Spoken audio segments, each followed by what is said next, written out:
So we start from the premise that you, and you don't know who you are. You can't see yourself, and as I pointed out, you don't know how you grow your body, how you make your nervous system work, how you manage to emerge in this environment of nature. And so this unknown you, the you that is not you, the you that is not the ego, this is God. That is to say, not the cosmic boss, but the fundamental ground of being, the reality that always was, is, and will be, that lies at the basis of reality. That's you.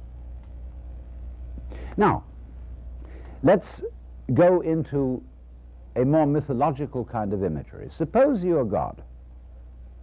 Suppose you have all time, all eternity, and all power at your disposal.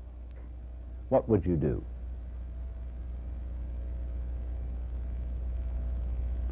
I believe you'd say to yourself after a while, man, get lost. It's like asking another question, which is, supposing you were given the power to dream any dream you wanted to dream every night. Naturally, you could dream any span of time. You could dream 75 years of time in one night, 100 years of time in one night, 1,000 years of time in one night. And it could be anything you wanted. You make up your mind before you went to sleep, tonight I'm going to dream of so-and-so. Well, naturally, you would start out by fulfilling all your wishes. You would have all the pleasures you could imagine, the most marvelous meals, the most entrancing love affairs, the most romantic journeys. You could listen to music such as no mortal has heard and see landscapes beyond our wildest dreams. And for several nights, oh, maybe for a whole month of nights, you would go on that way, having a wonderful time. But then after a while you'd begin to think, well, I've seen quite a bit. Let's spice it up. Let's have a little adventure. And therefore you would dream of yourself being threatened by all sorts of dangers. You would rescue princesses from dragons. You would perhaps engage in notable battles.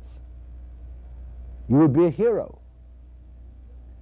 And then as time went on, you would dare yourself to do more and more outrageous things. And at some point in the game, you would say, tonight I am going to dream in such a way that I don't know that I'm dreaming. So that you would take the experience of the dream for complete reality. And what a shock when you woke up. And you really scare yourself. And then on successive nights you might dare yourself to experience the most extraordinary things just for the contrast when you woke up. You could, for example, dream yourself in situations of extreme poverty, disease, agony. You could, as it were, work on the vibration of suffering to its most intense point, and then suddenly, whoop, wake up and find it was after all nothing but a dream and everything perfectly okay. And you would say, wow, man, that was a gas. Well, how do you know that that's not what you're doing already? You, sitting there with all your problems, with all your whole complicated life situation, listening to me, it may just be the very dream you decided to get into. If you like it, crazy. If you don't like it, what fun it'll be when you wake up. Do you see, this is the essence of drama. In drama, all the people who come there know it's only a play. The proscenium arch, the cinema screen tells us, well, this is an illusion. It is not for real. But the actors are trying to give us the sensation that it is for real. In other words, they are going to act their parts so convincingly that they're going to have us sitting on the edge of our seats in anxiety. They're going to make us laugh. They're going to make us cry. They're going to make us feel horror. Even though we know in the back of our minds, even though we have what in German is called a Hintergedanke, which is a thought way, way, way in the back of your mind that you're hardly aware of, but you really know all the time. In the theater, we have a Hintergedanke that it's only a play. But the mastery of the actor is that he is going to try almost to convince us that it's real. And so, therefore, imagine a situation where you have the best of all possible actors, namely God, and the best of all possible audiences, ready to be taken in and convinced that it's real, namely God,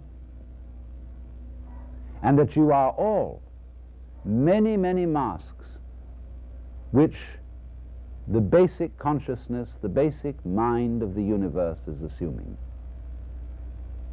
To use a verse from G.K. Chesterton, and now a great thing in the street seems any human nod where move in strange democracy the million masks of God. And of course here it is. This is the mask of Vishnu, the preserver of the universe. And you see, it is a multiple mask to illustrate the fact that the one who looks out of my eyes and out of all your eyes is the same center. So, if I look at another human being and I look straight into their eyes, isn't that curious? We don't like doing that. There's something embarrassing about looking into our eyes too closely. As if, don't look at me that closely because I might give myself away. You might find out who I really am. And what do you suppose that would be? Do you suppose that another person who looks deeply into your eyes will read all the things you're ashamed of, all your faults, all the things you're guilty about? Or is there some deeper secret than that? The eyes are our most sensitive organ. And when you look and look and look into another person's eyes, you're first of all looking at the most beautiful jewels in the universe. And if you look down beyond that, you see, of course, it's the most beautiful jewel in the universe because that's the universe looking at you. We are the eyes of the cosmos. So that in a way, when you look deeply into somebody's eyes, you're looking deep into yourself, and the other person is looking deeply into the same self, which many-eyed, as this mask is many-faced, is looking out everywhere. One energy playing myriads of different parts. Why? Obviously, it's perfectly obvious. Because if you were God, and you knew everything, and were in control of everything, you would be bored to death. As I said, it would be like making love to a plastic woman. Everything would be completely predictable, completely known, completely clear, no mystery, no surprise whatever. Look at it in still another way. The object of our technology is to control the world.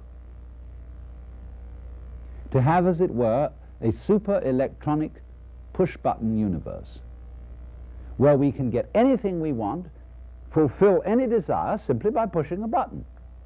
You know, you're Aladdin with the lamp. You rub it, the jinn comes and says, "Salam alaikum, I'm your humble servant. What do you wish?" Anything you want. And after a while of that, just as you would, in those dreams I describe, decide one day to forget that you were dreaming, you would say to the genie of the lamp, "I would like a surprise." Or God in the court of heaven might turn to his vizier and say, "O commander of the faithful, we are bored." And the vizier of the court would reply, "O king, live forever, but surely out of the infinitude of your wisdom you can discover some way of not being bored." And the king would reply, "O vizier, give us a surprise." You know, that's the whole basis of the story of the Arabian Nights. Here was a very powerful sultan who was bored. And therefore he challenged Scheherazade to tell him a new story every night, so that the telling of tales, getting involved in adventures, would never, never end. And that's, isn't it? Isn't that the reason why we go to the theater, why we go to the movies? Because we want to get out of ourselves. We want a surprise. And a surprise means that you have to other yourself.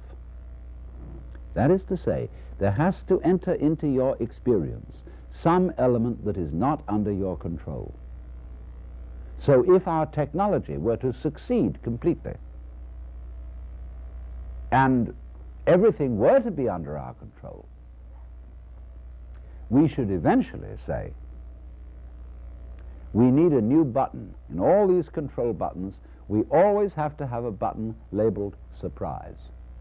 And just so that it doesn't become too dangerous, we'll put a time limit on it. Surprise for 15 minutes, for an hour, for a day, for a month, a year, a lifetime.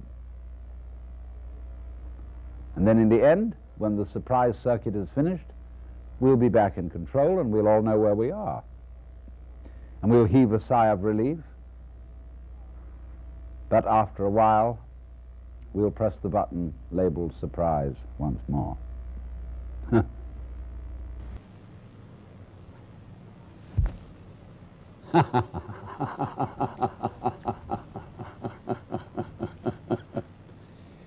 Swing it around.